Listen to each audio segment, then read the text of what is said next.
The worst part about standing in front of 200 Wall Street investors wasn't the sweat pooling under my collar at 2:47 p.m. on a Tuesday.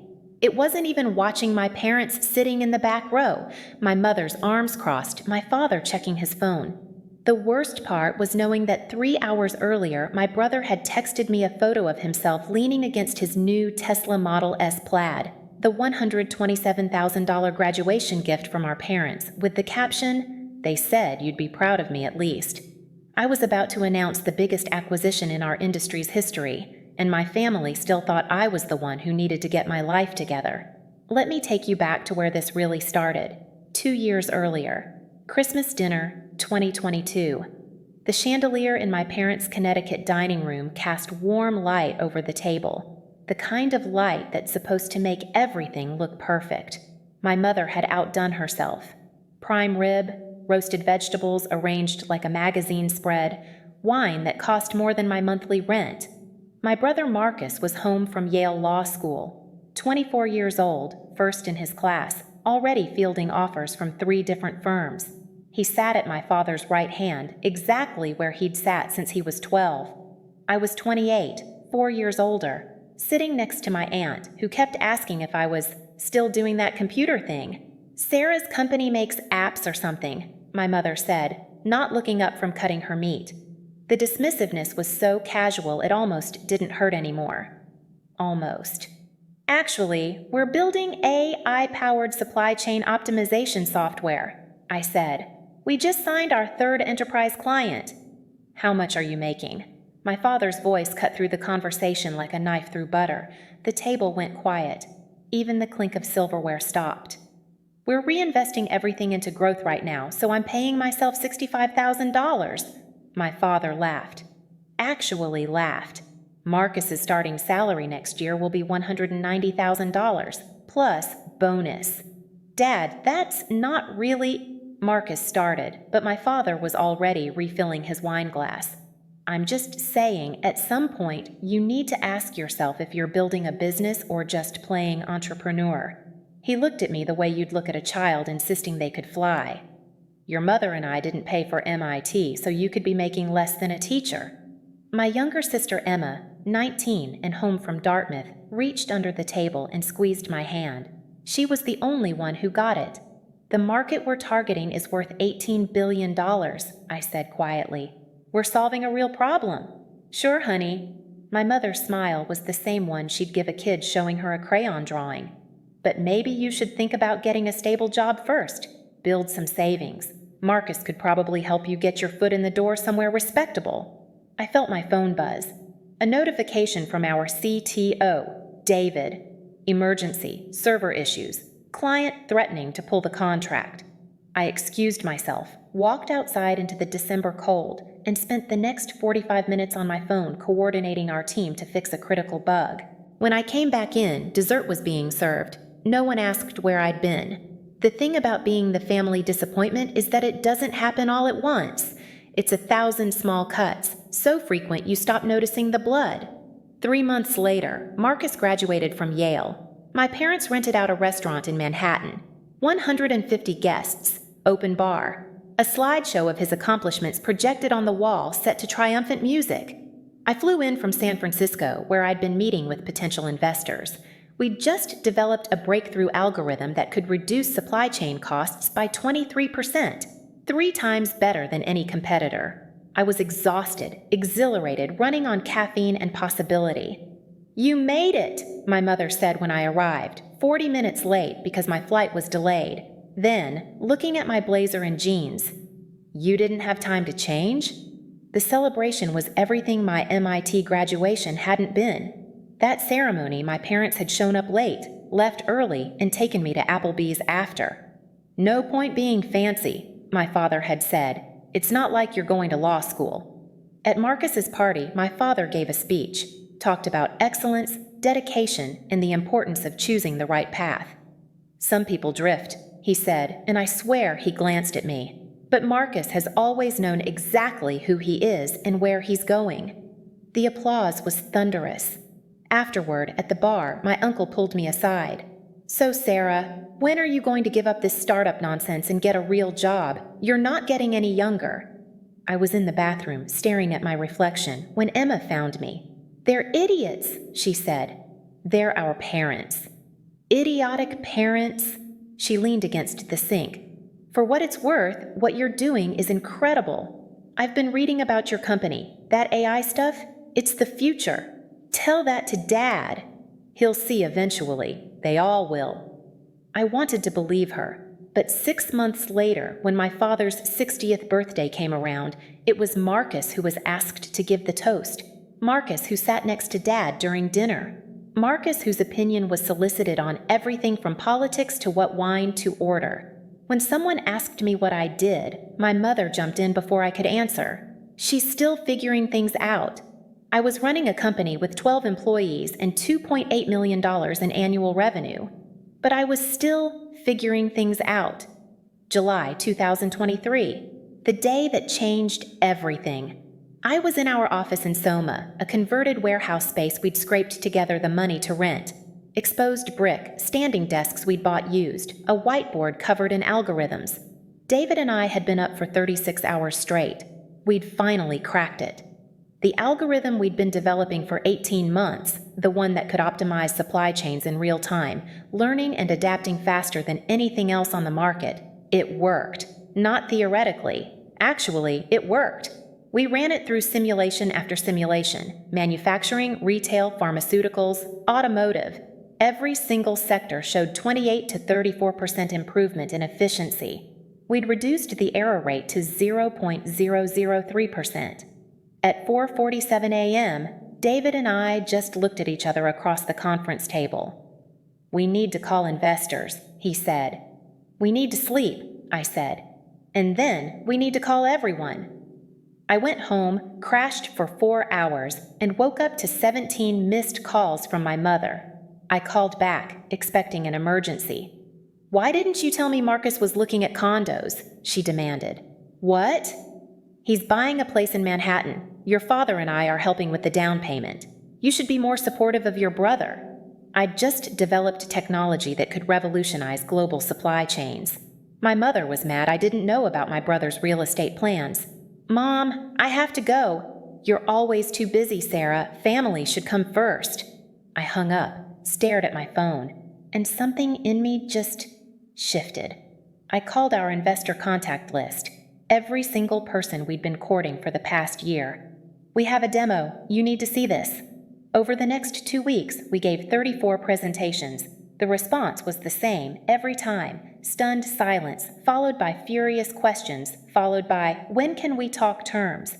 3 venture capital firms got into a bidding war.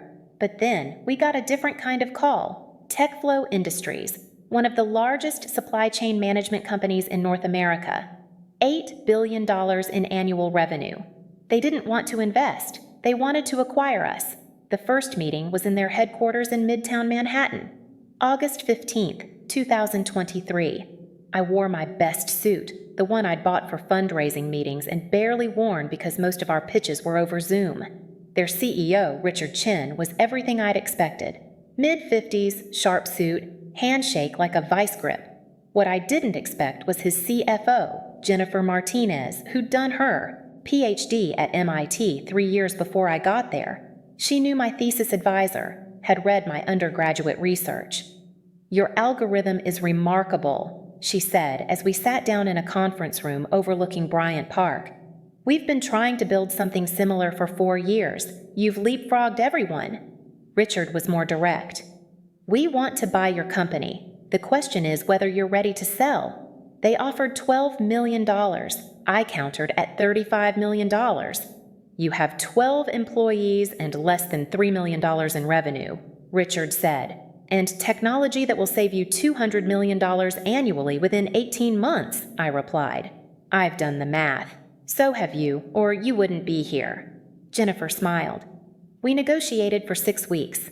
I didn't tell my family, partly because I was superstitious, afraid if I said it out loud, it would fall apart, partly because I knew they wouldn't believe it anyway.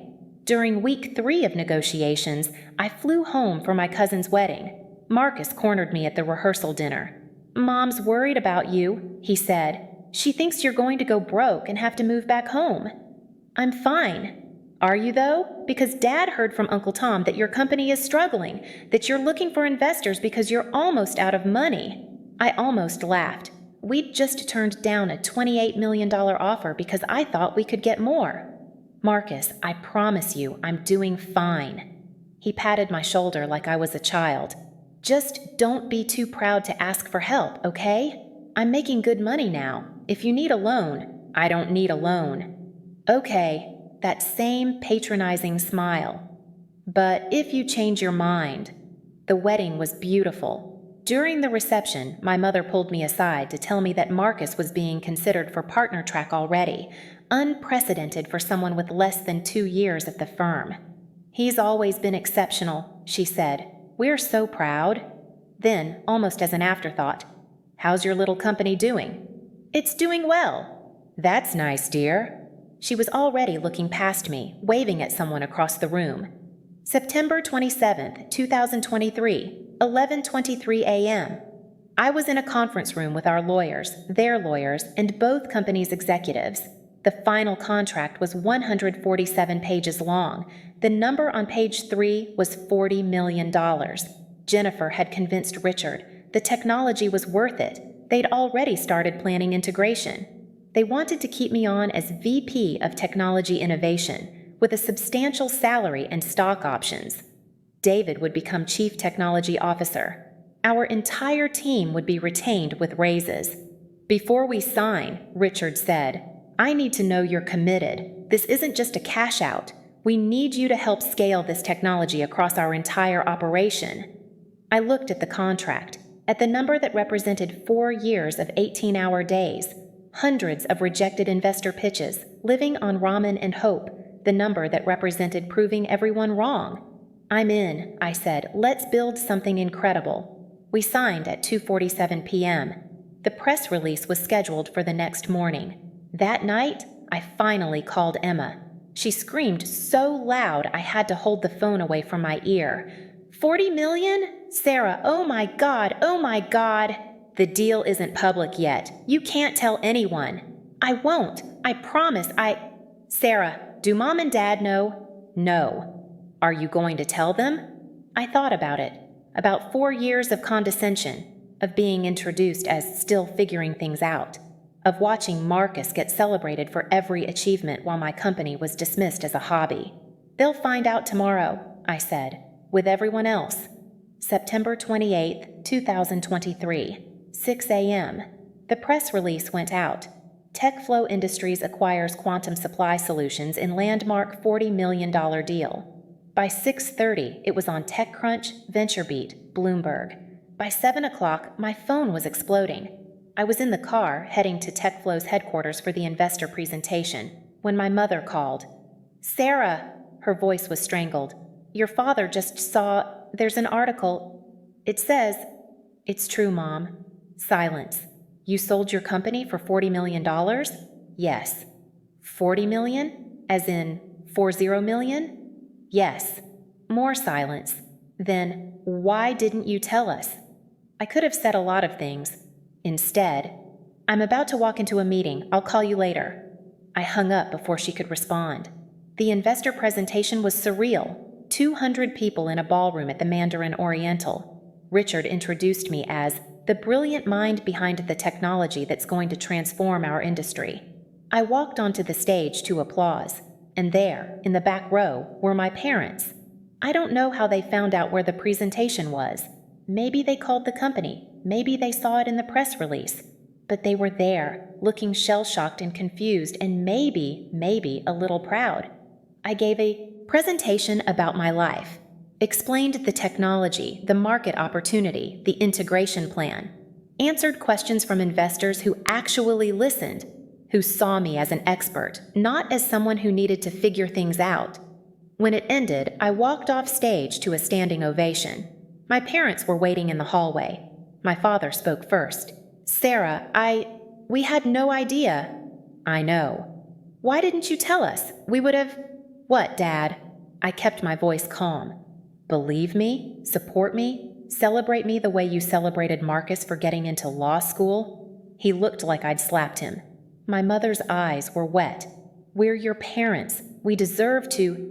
You deserve to know that I've been building something extraordinary for 4 years while you treated it like a phase. You deserve to know that I'm damn good at what I do, even though you couldn't see it.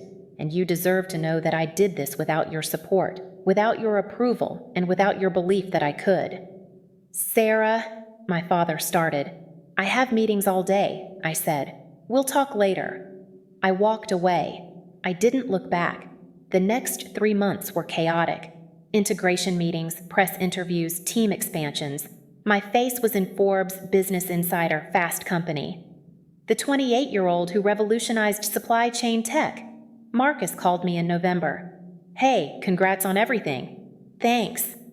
Listen, I wanted to apologize for not taking you seriously, for being patronizing. I was shocked into silence. I think I bought into their narrative, he continued, that I was the successful one and you were, I don't know, struggling. But you were building something real while I was just following the path they laid out for me. Marcus, I'm proud of you. I should have said that years ago. We talked for an hour, really talked, maybe for the first time since we were kids. My parents were harder. They wanted to have dinner to clear the air. I put them off for weeks, finally agreed to meet them in January. We went to the same restaurant where they'd celebrated Marcus's graduation. This time, my mother hugged me for a full minute when I arrived. We're sorry, my father said after we'd ordered. He looked older than I remembered. We didn't see what you were building. We didn't listen. You saw what you expected to see, I said. The daughter who wasn't following the traditional path, who wasn't doing what you thought she should do. We were wrong, my mother said. We were so wrong, Sarah. Here's the thing about vindication. It doesn't feel the way you think it will. I'd imagined this moment for years, the moment they'd have to admit they were wrong, that I was right. I thought it would feel triumphant. Instead, I just felt tired. I needed you to believe in me before the $40 million, I said quietly. I needed you to be proud of me when I was sleeping on an air mattress in a warehouse office and eating vending machine dinners. I needed you to see me. My father's voice cracked. I know. We talked for 3 hours. They apologized. I cried. They cried. It wasn't fixed. You don't fix 4 years of hurt in one dinner, but it was a start. As we were leaving, my mother took my hand. I want you to know something. The real reason your father was so hard on you, he was terrified. You were taking risks he'd never had the courage to take. You were brilliant in ways he didn't understand. And instead of admiring that, he tried to make you smaller so he could understand you. I looked at my father.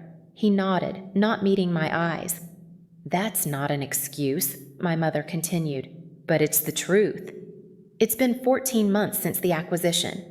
I'm still at TechFlow, leading a team of 75 people. We've expanded the technology into 8 different sectors. The company's valuation has increased by $1.2 billion, and they're attributing most of that growth to our integration. Last month, Marcus called to tell me he'd quit his law firm. I'm starting a nonprofit, he said. Criminal justice reform. It's what I actually care about. Dad's gonna lose his mind, I said. Yeah, well. Someone showed me it's okay to disappoint your parents if you're building something meaningful. Emma's applying to engineering programs. She wants to build clean energy solutions. My parents are nervous, but trying to be supportive. At Christmas dinner this year, the chandelier cast the same warm light over the same table, but everything else was different. My father asked detailed questions about my work. Actually, I listened to the answers. My mother showed me an article about me she'd printed out and kept in her wallet. We're not perfect. There's still awkwardness, still moments where old patterns try to resurface. But we're trying. Here's what I've learned. You can't wait for permission to be extraordinary. You can't wait for people to believe in you before you believe in yourself. And you absolutely can't let other people's limited vision become your ceiling. Build what you know matters, even if the people you love most can't see it yet.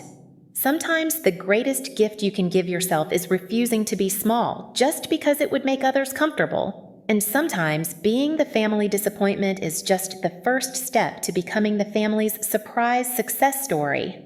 The thing is, I was never the disappointment they thought I was. I just refused to be measured by their yardstick.